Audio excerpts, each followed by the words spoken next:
all eligible voters should vote, all votes should count, and let the vote count stand.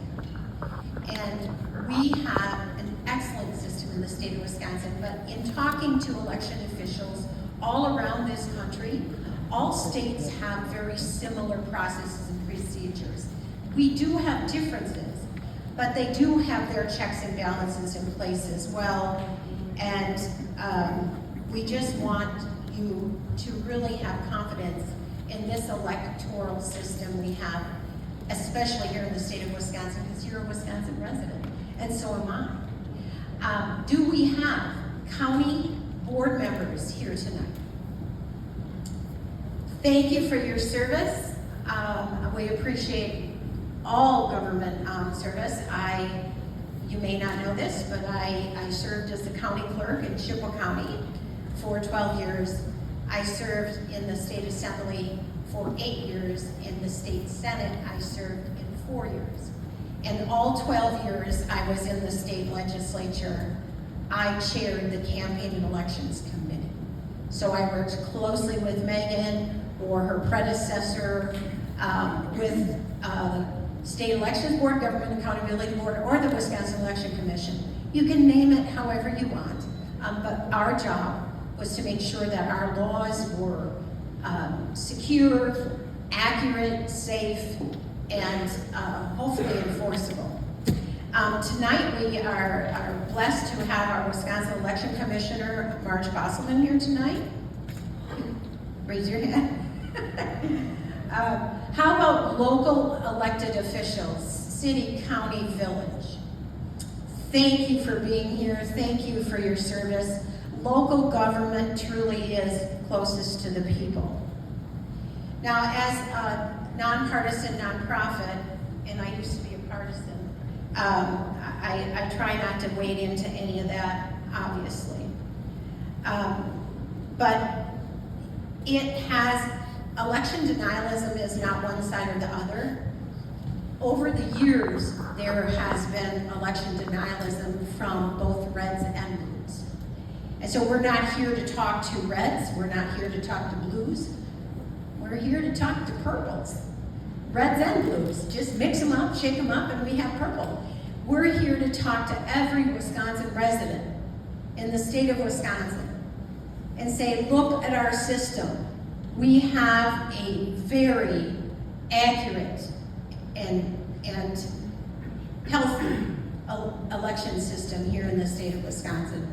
And I just want to point that out, and the more people know, most people don't know, they just know that they go to the poll booth, or they go to the polling place, they fill out their ballot, they put it in a box, or they put it into an optical scan machine, they walk out. They don't know all the work involved and all the precautions that have been made.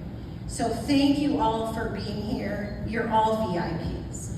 Kathy, we have... Kathy, before you start with the questions, I'm just going to mention, I saw a little bit of head shaking when Megan was going through the absentee ballots in West, and probably because you're from the city of West Bend. In West Bend, I mentioned central count. So all absentee ballots are processed at central count in West Bend, not at the polling places. So I think when you mentioned absentee ballots processed at the polling places, I saw some heads shaking, and I just wanted to clarify that. I'm not sure if that's one of the questions that are going to be asked or not, but in the city of West Bend, because we have central count, if you were to have voted absentee in person or by mail, your ballot would be counted at central count, not at the polling place. If you bring your ballot to the polling place on election day, you're going to be told by a poll election worker to, I'm sorry, I cannot accept it. You must bring your ballot to City Hall in order to have it processed. So, like, again, not correcting, just wanted to clarify. Absolutely great clarification. Thank you for that.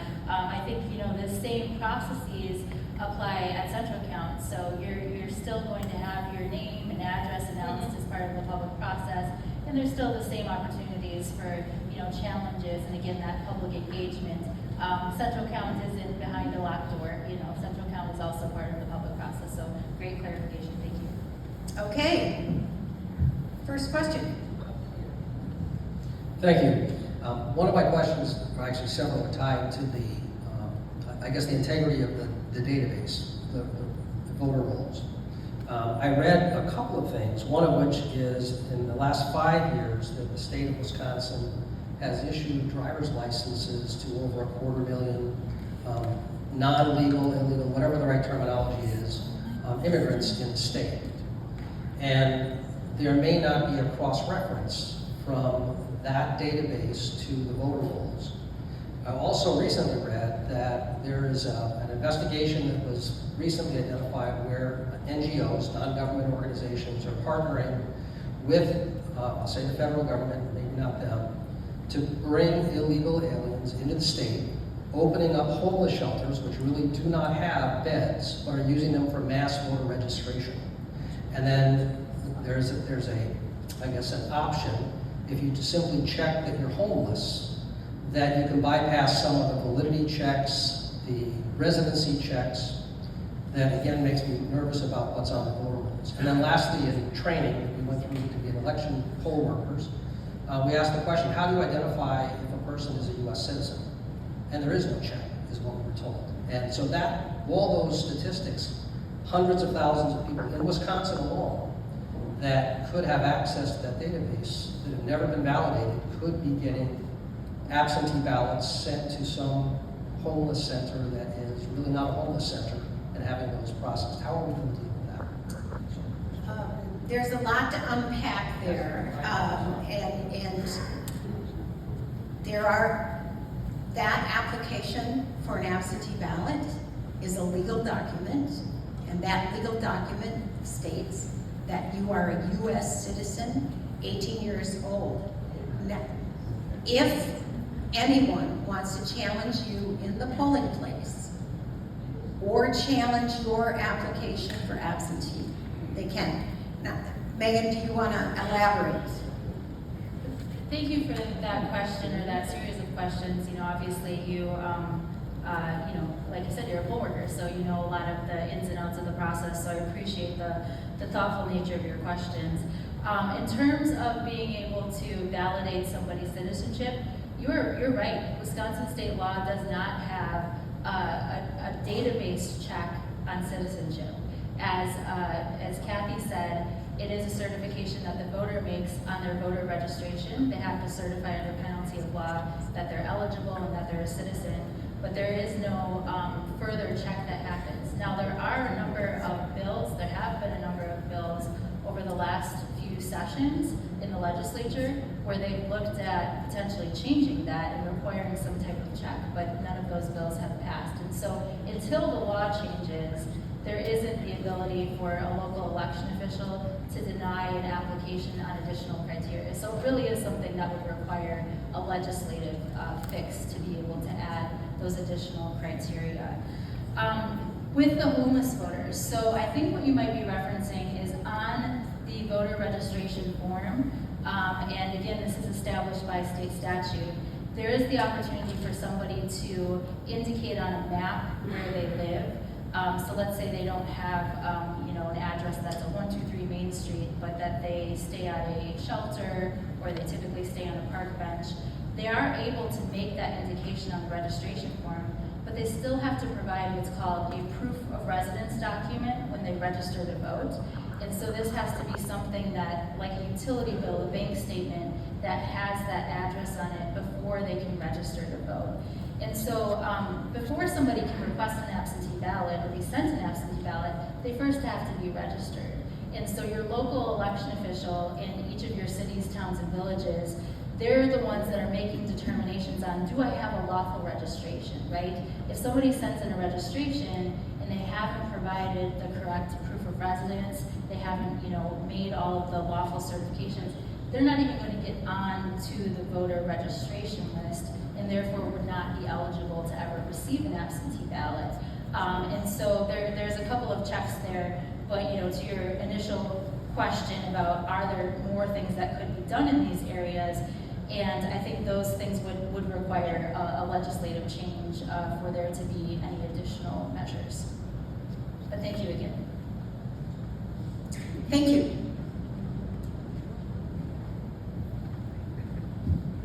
Thank you for doing this, by the way. What what do you have in place to be able to tell the difference between an eligible voter, you know, based on the database for the eligible voters, and I think there's like 3.4 million of those, and then there's maybe another almost 4 million extra names that they didn't qualify or aren't eligible. How do you know that there isn't some type of illegal access to switch those names? I know where you're going with this.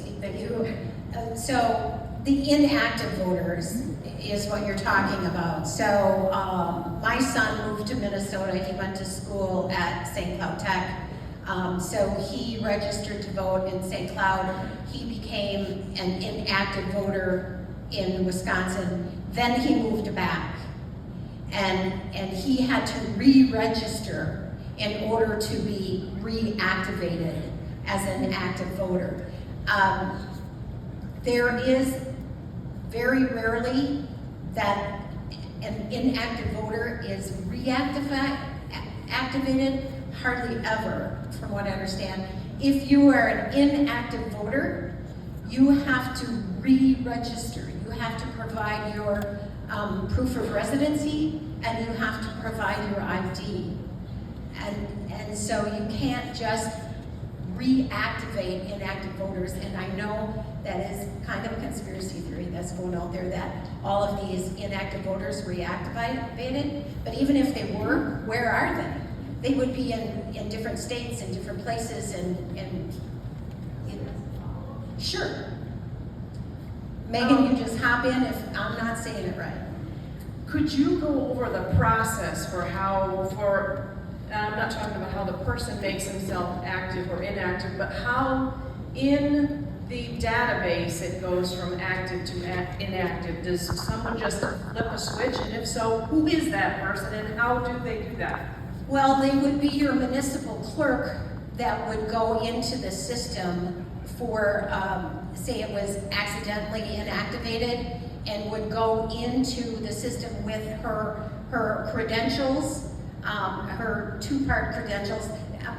Would you please state it in the most appropriate terms? Yeah, sure, I'd be glad to. Thank you for that question. We've certainly, heard that concern.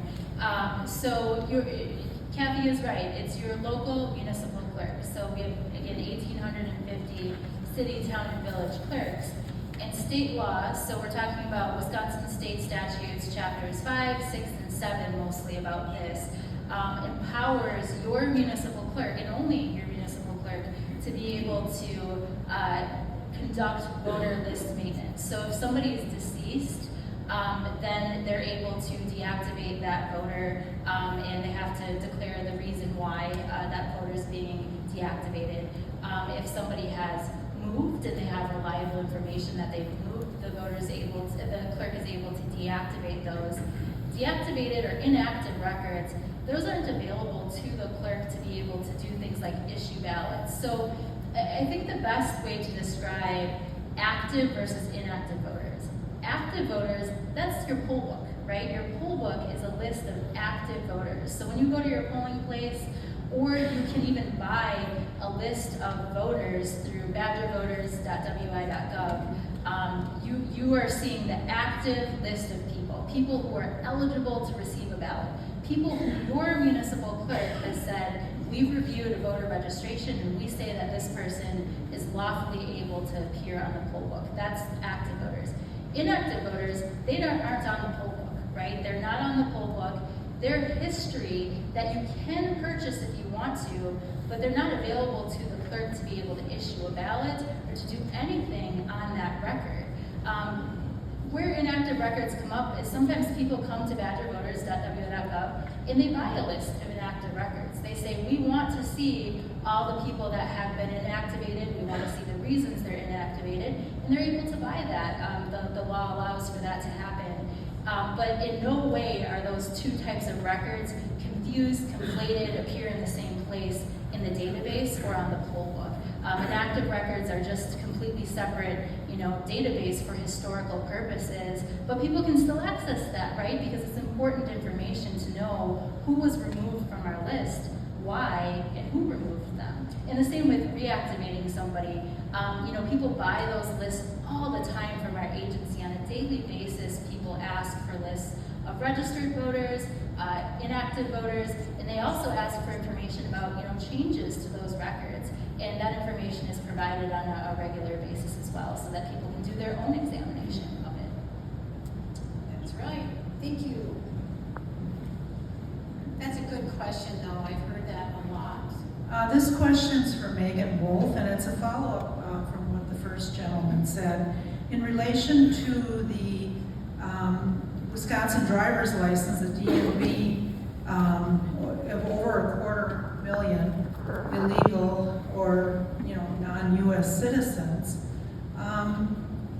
to provide the integrity of the administration of our elections in Wisconsin, is your office abiding by the 9-page agreement with the DMV to exchange this data in real time to make sure all 1,852 clerks in Wisconsin are preventing any of these non-U.S. citizens from registering to vote with the Wisconsin driver's license? I'm also a poll worker, and I'd like the answer to that question.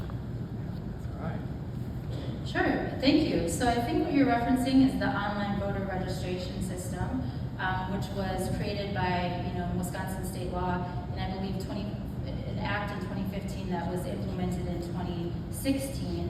And what that lays out is who can register to vote online, who is able to try to match their criteria with what's on file with the DMV.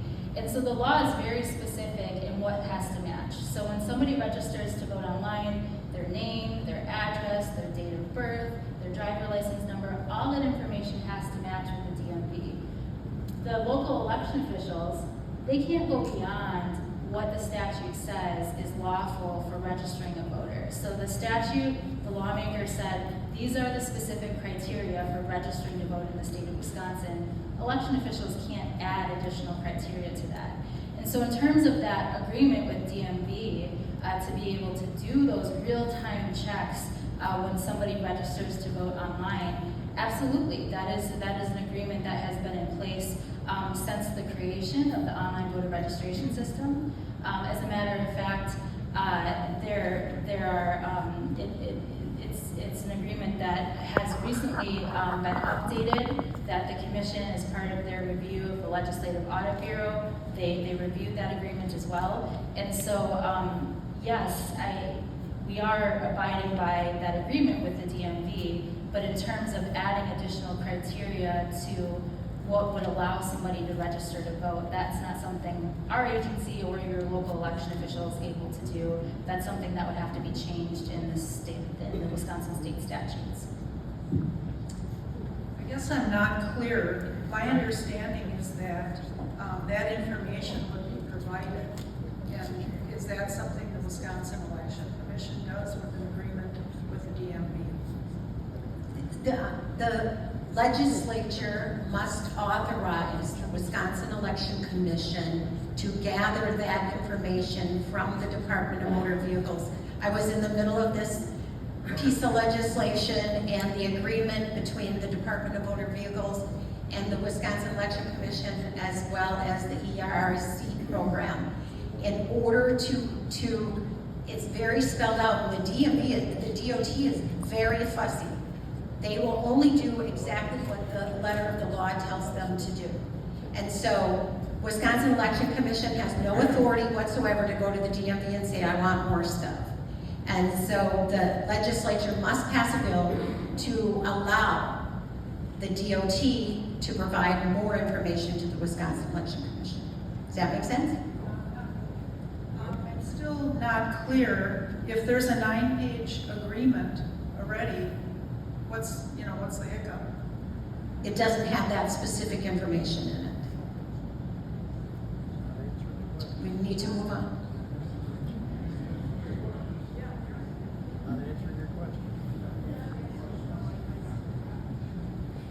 Do you agree with Dane County Circuit Judge Peacock that you should have a lifetime appointment as administration of elections, which appears to be in direct violation of state statute 15.61 that requires an appointment, reappointment process every 4 years and odd years by the Wisconsin Election Commission and confirmation by the Wisconsin State Statute.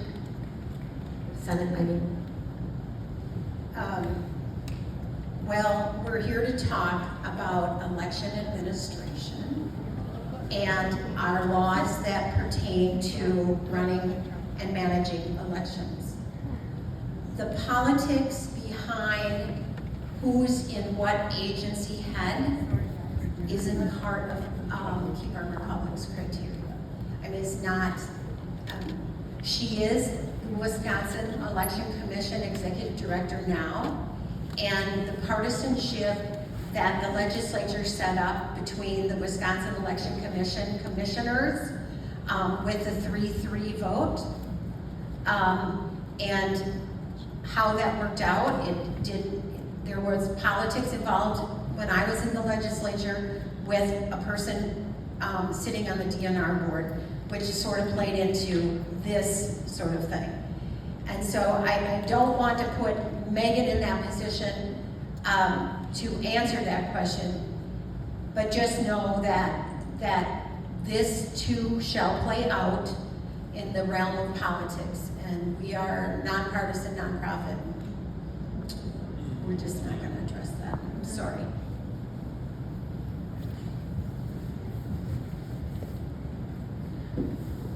This wasn't talked about earlier. It took place in a previous election in 2020, and we're concerned that it's going to happen again. There's a man from California and his wife, and they have rebranded their CTCL nonprofit to help local clerks across America with the $700 million BRIC and FEMA dollars and $80 million in U.S. Alliance for Election Excellence. Are you aware of any Wisconsin communities that have or will take handouts for their elections, and do you support these communities taking these handouts from Mark Zuckerberg and his wife? I'm not aware of them coming back into the state of Wisconsin. We have a referendum on Tuesday to deal with that, and once that referendum passes, taking third-party funding will not be lawful. So I'm not aware of anyone taking Zuckerbucks at this point. Even if it's labeled as a nonprofit 501c3? CTCL was a 501 nonprofit C3. The Zuckerbucks were nonprofit, nonpartisan. And so the legislature dealt with whether to take money or not, and I voted not. But once again, this is kind of off topic. It's not involved in actually administering how we administer elections, our processes and procedures, our checks and balances. But I'm with you, Megan. Okay. I just did want to point out that the Washington County Board of Supervisors did vote to not allow that for Washington County as a whole. Once again, local government taking the bull by the horns. So my question is on testing. We went through all the testing, the pre-testing, but at the end of the night, all the clerks, most of the clerks, put in a modem to transmit their data. What does that do to the testing? Are the modems tested? Do we know that there's nothing on that modem when it's plugged into the tested machine? Good question. Yes, so our modems actually receive annual maintenance to confirm what you just said, that there is nothing malicious happening. It is also important to note, and I think that this is farther along in the presentation, but our municipal clerks do print a results tape. If you've been a poll worker or a poll watcher, you'll see that they close the polls after 8 o'clock and they print that results tape that has all of the information, how many votes were cast for each individual in each contest. And then after that is done, then they're plugging in the wireless modem, which is a secured closed network that comes to the county And then following that, the county then has all of our municipal clerks call and verify that we did receive their results and the total number of ballots cast. I do think it's also important to note the auditing that is done after the fact, and we will touch on that later, but the county does perform voluntary audits and has since 2017 following the 2016 election because concerns regarding the modems have been prevalent since I was elected as county clerk following the 2016 presidential election, the countywide recount or state of Wisconsin recount for the presidential election. And so within several months following 2017 start of the year, we started doing that voluntary audit, randomly selecting 2 reporting units from throughout the county. And it's important to note as well that those reporting units and races that we end up selecting are literally pieces of paper drawn out of a basket, very old school, but our Board of Canvass members, which are a Republican and a Democratic appointee, they participate in that process. So everything is done at random during our Board of Canvass and then hand counted to verify that results are accurate. Very good. Having been a county clerk, I would tell you that our Board of Canvass would have picked it up in a heartbeat if we wouldn't have picked it up on election night as well. So there's a lot of eyes and ears on that process with the tally sheet that comes out. If something goes haywire in the process, you would detect it very rapidly. Yes. My question is about the new maps, and I'm wondering, on Tuesday when I vote, will the new maps be in effect? And where do I get a good copy of the new maps? Go to the Legislative Reference Bureau online to see the maps, and they won't be in effect because it's a nonpartisan election in April.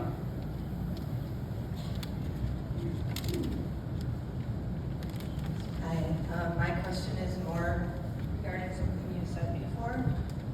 Simon goes to Minnesota for school. He did. So in he the was olden days. registered there Yep. and unregistered here. Yep. At the end of that, you said something about someone who votes in Wisconsin and also votes in Illinois, that would be caught. He came back and re-registered. But you made it sound like if someone votes in 2 states, that's going to be caught. Well, quite often it is those How? who are members of the ERIC system. We compare data All 50 across states? states, not all 50, because the federal government nor anyone has created a 50-state check. But we had a lot of different states where I persuaded my colleagues to get into the ERIC system simply because Pew Charitable Trust, in their research, determined that there were millions of people registered in more than one state, some in 3, 4, 5 states. And so our registration lists in this country were horrendous, and they're probably still horrendous. But Wisconsin has been going through our election registrations every 2 years. If you haven't voted in 4 years, you are removed from the list, meaning you're going to the deactive list, So you have to re-register? and you'll have to re-register. That is correct. Got a multi-part Like I question. said, folks, if I say something wrong, jump up and flail your arms. So I got a multi-part question here, so let me set the background. So I and a couple other witnesses went to Madison on October 3rd, 2020, and witnessed the illegal democracy in the park. And then there was one on Saturday, September 26th, 2020.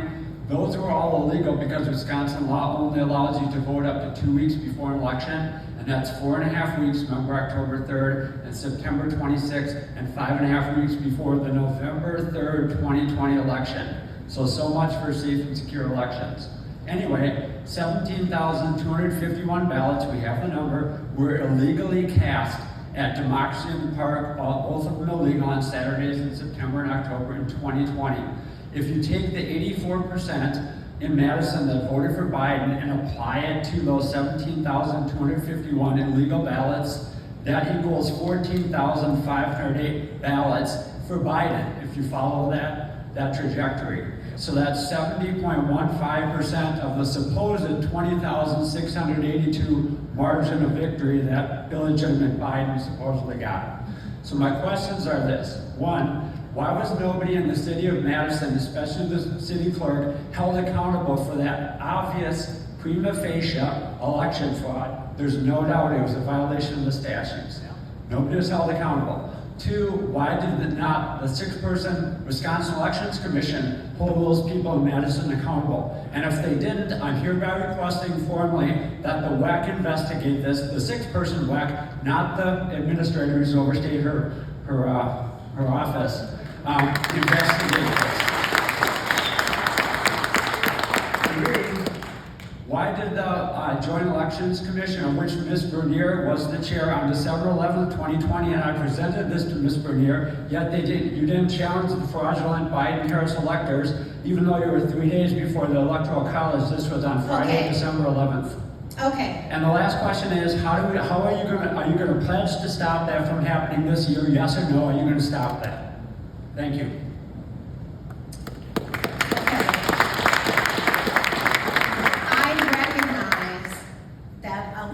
Conservatives want to get some things off their chest, and I appreciate that.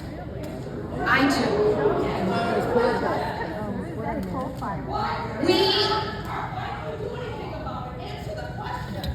We are in 2024. All of the things that you brought up were challenged through courts, through systems. And trust me, I tell my fellow election officials, my friends, I told Mike Haas last week, don't be creative. Last time was COVID-19, but don't do anything out of the ordinary that will call into question our electoral system. That's all I can do. I am not a legislator anymore. Your legislator you can talk with, and they passed whatever bills they would, but we're not in 2020 anymore. We need to move past COVID-19 in 2020. Oh, we learned a lot from 2020. We learned a lot what not to do.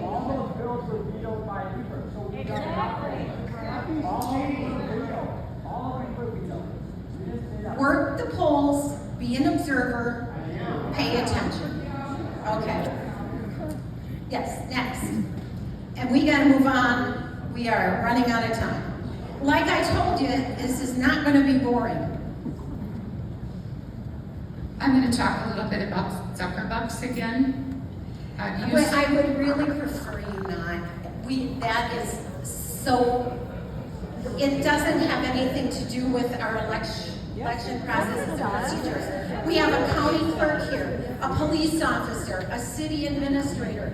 They want to talk about administering elections. How about, in addition to what happened with the Zuckerbucks, how can an employee of Mark Zuckerberg, Michael Spitzer Rubenstein, be allowed access to the keys to all voting equipment and ballots, etc., in the city of Green Bay? He couldn't have, shouldn't have. I just don't know what to say about it. It was wrong. Okay? I'm there with you. But if you read the Will report, Wisconsin Institute for Law and Liberty, believe it or not, they did not find fraud in Green Bay.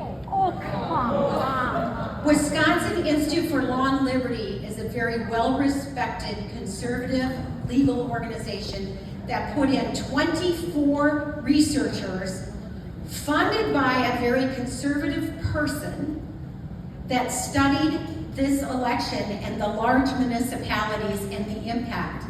Did it have impact? Probably did. Read their research. How can you allow someone like Michael Spitzer Rubenstein access to all that election materials? That is wrong. He's not an election official. He should not have had access to I any agree of with you, that. and I think everybody up here agrees with you. Everybody agrees with you. You're not wrong. But we need to move on to election administration. Thank you.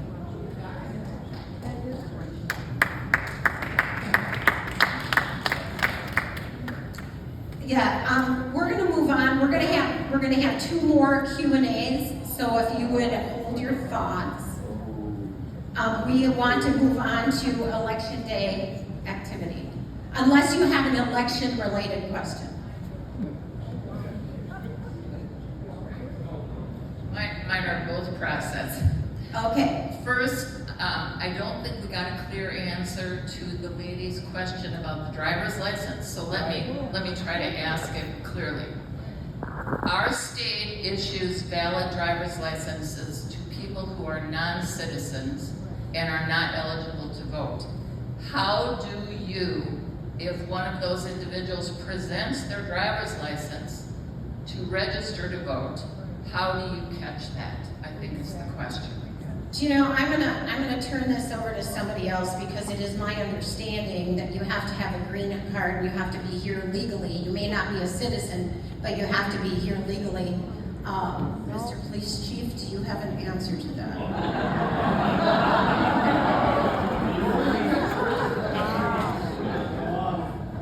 Well, good evening, everyone. I'd like to point out it's an hour and 20 minutes of me not saying a word, and that is a record. So those are very complex questions, obviously. And I don't know the DMV's process, and I think it's more of a question that you're bringing up as a valid question and a question that's handled by both the clerk administrators and, more importantly, our legislature.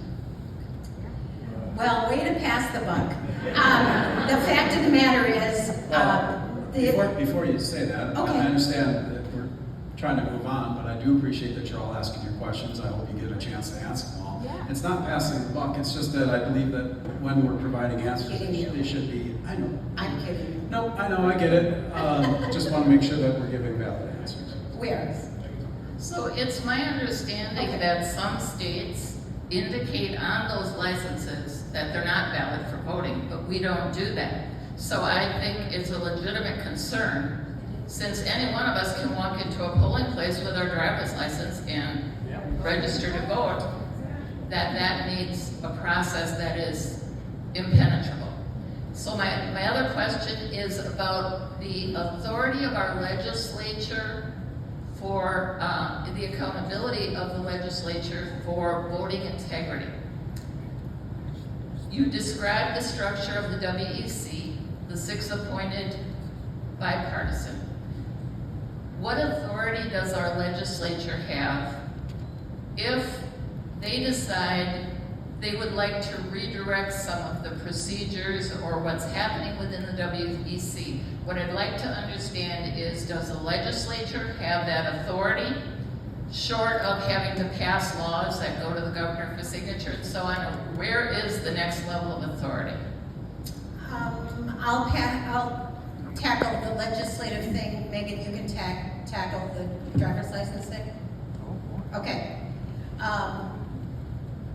The legislature set up the Wisconsin Election Commission. They previously set up the Government Accountability Board and the State Elections Board prior to that. They set up in statute the board or the commission and the structure of the office by statute. They cannot change that structure without passing a law to do so. And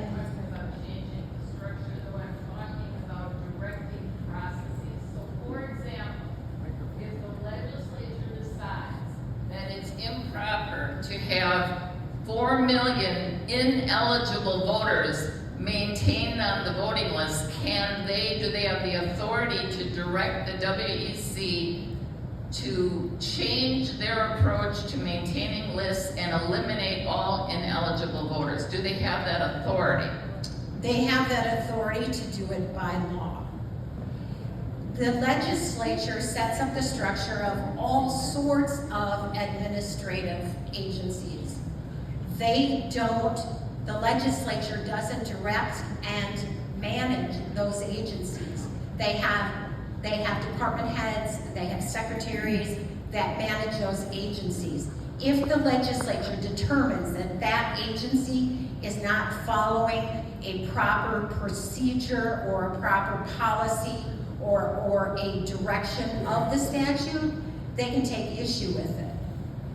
But they have not. What does take issue? They can, Can they direct change? not directly, no. They can't. So the head of the WEC is autonomous. There is no further level of authority beyond new law being passed. She's accountable to the Wisconsin Election Commission by law.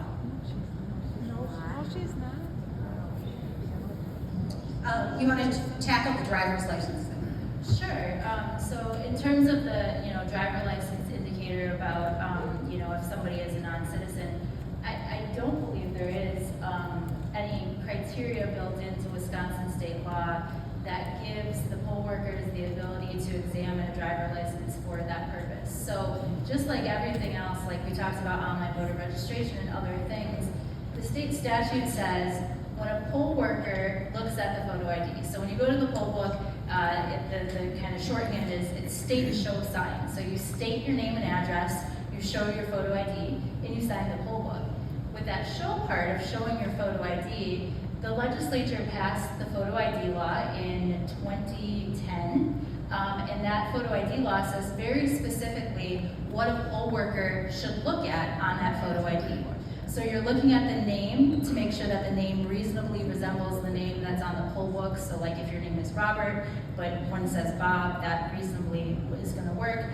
They look at your photo to make sure that your photo reasonably resembles you. And then they're looking at the expiration date to make sure that the expiration date falls in line with the expirations allowed by state statute. The poll worker isn't looking at any other items on that photo ID. And so that includes the address, right? You don't have to have a current address on your photo ID to use that for voting purposes. And so to add an additional criteria of what should the poll worker look at on a photo ID, that would require the legislature to pass a law to add an additional thing that the poll worker should be inspecting on a photo ID. So talk to your legislators. Senator, thank you for hosting this, and your staff that's here with you. Chief, thank you. Clerk Reichart, Jay, and Administrator Wolf, thank you for being here. We appreciate it. Let me begin my question with a quick statement. We agree with Governor Evers when he vetoed the legislation that said if you're a non-U.S. citizen, the legislature said we just want 4 words on that driver's license, not valid for voting purposes. I think that's 5.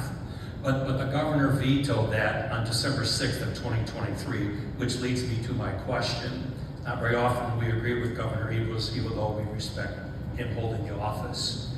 We believe administratively, per State Statute 1561, that Administrator Wolf has the commission that serves at her direction and under her supervision if you read State Statute 1561, which leads me to my question. And actually it's twofold. If the DMV has released publicly 260,000 non-U.S. citizens that have been issued a driver's license, we are only asking you, Administrator Wolf, to get that to the county clerk, who can get it to the 1,852 clerks, so that we don't have the potential or the integrity of, which I know you're a strong advocate of, not compromised by people that are not legal residents. Which leads me to my second part of the question. In February, a month ago, the FBI Director Ray met with all of the sheriff's associations in Washington, D.C., and he said this, and I've got the video, it's 2 minutes and 44 seconds long. Director Ray and his staff told all of the county sheriffs all across America, there's 3,081 of them, your voting systems are going to be hacked in 2024 by Iran, by Russia, and by China. Do not come to the FBI and ask for help. We are not going to help you. My question is, and I know you have the 2018 and 2021 security reports that your office put out that talks about cyber attacks. What are we doing for 2024 to answer this sheriff in this video who says you're not going to get any help from the federal government? Before you answer that question, Administrator Wolf, I'm going to tell you what we're going to do. We're going to go to all 72 county sheriffs and all 72 county clerks, including Clerk Reichart, and we have 4,000 people in all 72 counties who are willing to help do paper ballots, hand counts, because when the systems go down, you're going to have paper ballots and hand counts. So with that, what are you doing for security?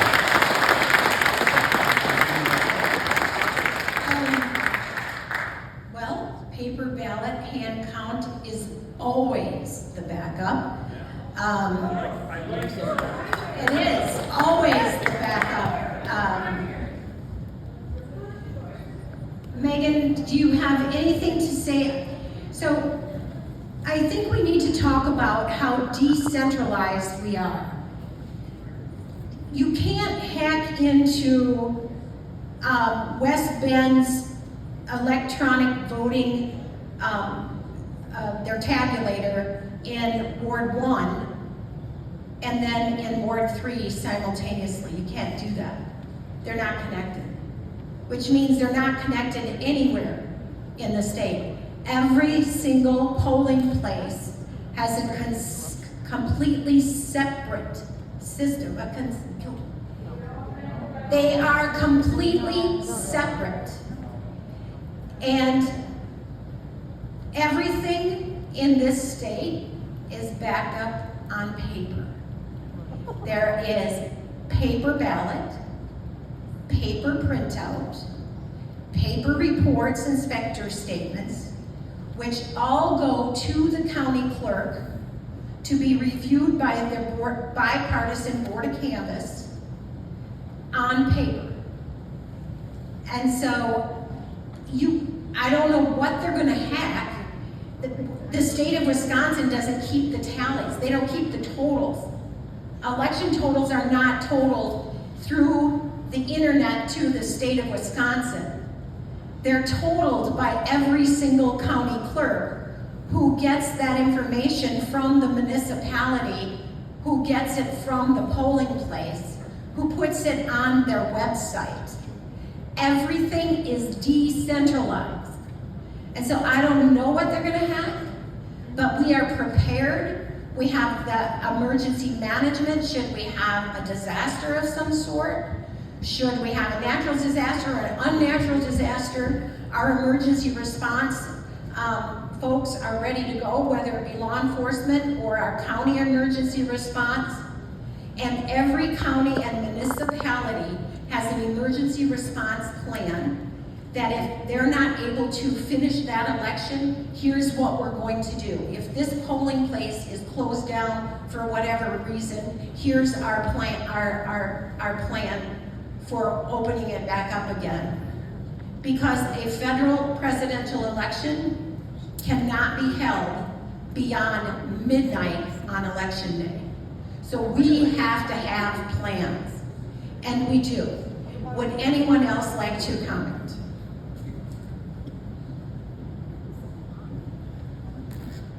So the county clerk's office has been working with our sheriff's department, the sheriff, specifically Sheriff Schulteis, and myself to review and just go through all of the contingency plans for all of our local municipalities that do not have local law enforcement employed by their municipality. I know that the cities and villages that do have local law enforcement are also going over their contingency plans as well. It is so very important that we have safe and secure elections and have plans in place if there are were to be worst case scenario, the internet goes down, we were actually just talking about this, if we are not able to vote them on election night, what does that look like? And how do we still provide the results in a timely manner to the public who expects that rather quickly on election night? I think it's also extremely important to talk about the audit that Washington County did in 2022 following the governor's election. We voluntarily audited ourselves. In addition to the state required or state mandated audits that are also performed after every general election, Washington County did a county-wide audit of a little over 74,000 ballots. We counted the governor's race, and we also counted the Senate race, or U.S. Senate race.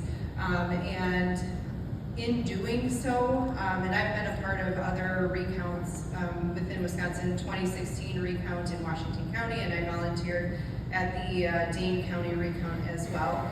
I do have to say, without voting machines and without an actual number to compare your hand-counted totals to, there are more errors in that aspect, at least from my experience, as what we've done within Washington County, and I can only speak for us, what we've done. And actually I talked to our sheriff about this just yesterday, our 2022 audit that we did, where we hand counted every paper ballot that we have within Washington County for that election, we were off by 2 votes. 2 votes being determined as human error if the machine had jammed and the poll worker decided to put it back through the machine.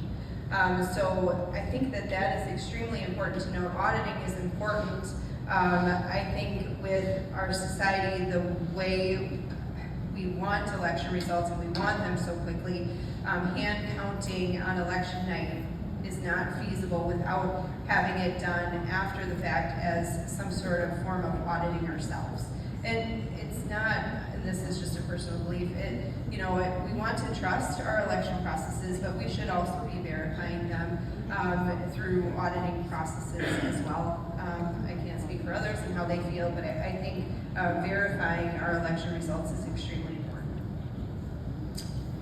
Excellent point, and we will get to that, the auditing part and how much we audit our electronic voting equipment and the ballots and the counts at a later date, after the election. Thank you. How about one question for one person? Oh, so you don't want Okay, me? second time. Okay, you want to go? I actually had a follow-up on my question, if that's okay. So my follow-up on the question is regarding, again, the non-U.S. citizens. And there's been a lot of discussion. I think there's a lot of apparent emotion around the fact that our elections are in question. I was surprised to find out that our Supreme Court had ruled that the 2020 election was illegitimate, which, again, is kind of a strange thing to have happened a couple of years ago, and now we're 4 years almost past that election, living with the results, even though they were viewed as illegitimate. I also double-checked, there is the ability to check a box based on Form EL1, I think it's called. EL131 says that if you're homeless, you can check a box and register to vote with no supporting ID. So those are all concerns about how information is getting placed on our voter rolls. So my question is, knowing that those things are there, and knowing that there are people who have created algorithms to look at specific addresses where this type of criminal activity is expected to be occurring, what is the state Wisconsin Election Commission doing to actually go after those addresses, look them up, find out if they're illegally, fraudulently registering people, and then prosecuting them? So thank you for that question. So it is actually your local election official that is the one that's going to be able to make those referrals. State statute is very specific about who can make referrals about voter fraud to their district attorney. And in that instance, it would actually be your local municipal clerk. So when municipal clerks give reliable information that somebody's moved, that somebody's committed fraud, that somebody's registered at an address that doesn't exist or some other illegal activity, they're able to look at that information and make a determination There's even a process to challenge those voter registrations and then ultimately to refer it to law enforcement. And so our local clerks, they do on a very regular basis, because they alert us when this happens. They get information from all sorts of sources. Sometimes it's individuals, sometimes it's from different groups that will send information. Sometimes it's from government sources. We send them information from Department of Corrections, Department of Vital Records. When they get that information, they're able to review it and determine whether or not that's reliable information that they're able to act upon. And that's completely within the authority of your municipal clerk. And so municipal clerks are doing that every day, where they're getting information from members of their communities through the challenge processes, and they're examining it, and if there is some type of fraud that's found, they are making those referrals. Another thing I should have brought up is after each election, the clerks are required to report to the Wisconsin Elections Commission instances of voter fraud, so things that they have detected and that they have referred to their district attorney. We then are required to publish that report on our website and to submit it to the legislature as well. So if you go to elections.wi.gov, you can actually see all of the voter fraud reports going back, multiple years, where the clerks have acted upon information and have detected voter fraud and have submitted those referrals to their district attorneys. And I've actually done that. Individual who forced his way into the polling place, demanded to vote for his wife, even though she was out of town. They didn't bother to call me until after they let him do it. So he was reported, as well as an individual who brought their mother from another municipality, registered her to vote in Chippewa County, and then found out from the clerk in Trempealeau. So this helps you understand how we kind of have some ability to see things. I'm not concerned about the one-off cases. I'm concerned about the tens of thousands that get mass registered and get absentee ballots and force them through the system. And county clerks are probably not going to be able to find that. There needs to be some type of a statewide pursuit of those illegal activities. And pushing it off to the counties and looking for one person walking with their mother is not the deal. I'm sorry.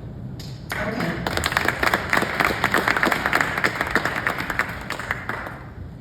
Go for it. Okay, I didn't have my blood pressure medicine, so. Anyways, is there a way to find out who gets sent absentee ballots? Is that recorded and is that available through the Badger information system? That's a great question. Yeah, it is. And as a matter of fact, state law was changed by the legislature a number of years ago, probably 5 or 6 years ago, that actually requires a subscription service. So clerks are required to put into the statewide database when they've received an absentee ballot request, when they've sent out that absentee ballot, and when they've received it back. They're required to enter that into the statewide voter registration database within 24 hours. And then political parties, campaigns, whoever would like to, can go to badgervoters.wi.gov and subscribe to that service so that they can actually see on a regular basis the reports of who's not only asked for an absentee ballot, but who's returned those absentee ballots. That's information that they're able to subscribe to as well. Do you have somebody in particular that you wanted to check on? Like you wanted mass numbers, or just, is there a person you want to check on? Yeah, everybody. Oh, everybody? Yeah. Well, then you can subscribe. And so, like, for example, I can tell when you can go on to Badger and pay the $12,500 to get the information, a lot of the information you want.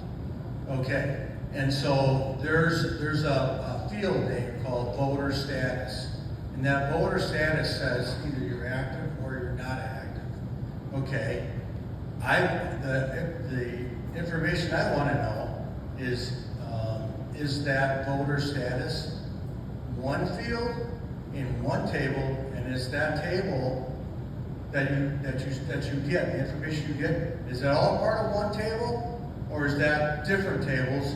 And who can I contact to find out if it is different tables, what the tables have in them. Not, I don't have to know the data in them, I just wanna know what the field names are. Because then I can do a check on all that, so. Yeah, no, and you know, our office would certainly be glad to help talk through, you know, any sort of custom data requests that somebody's trying to put together in terms of what they're looking at. But they are two completely separate things. Active and inactive voters are totally separate. The only time they ever appear together on a list is if somebody buys our data and asks for that. So sometimes people say, give me a list of all the registered voters in Wisconsin. I want to see who's voted by absentee. I want to see who's returned a ballot. Give me all the active people. And then other times people say, I want to see not only all the active voters, I want to see all inactive records too, and to see if there's been any activity on those records, right? And so if you ask for both active and inactive, you're going to get back a list of active and inactive. Otherwise, those two pieces of data have really they don't interact within the actual statewide database or the tables as we put it. Yeah, exactly. And you can ask for either. I mean, all that data is available. And like you said, you know, the law does establish a fee in Wisconsin.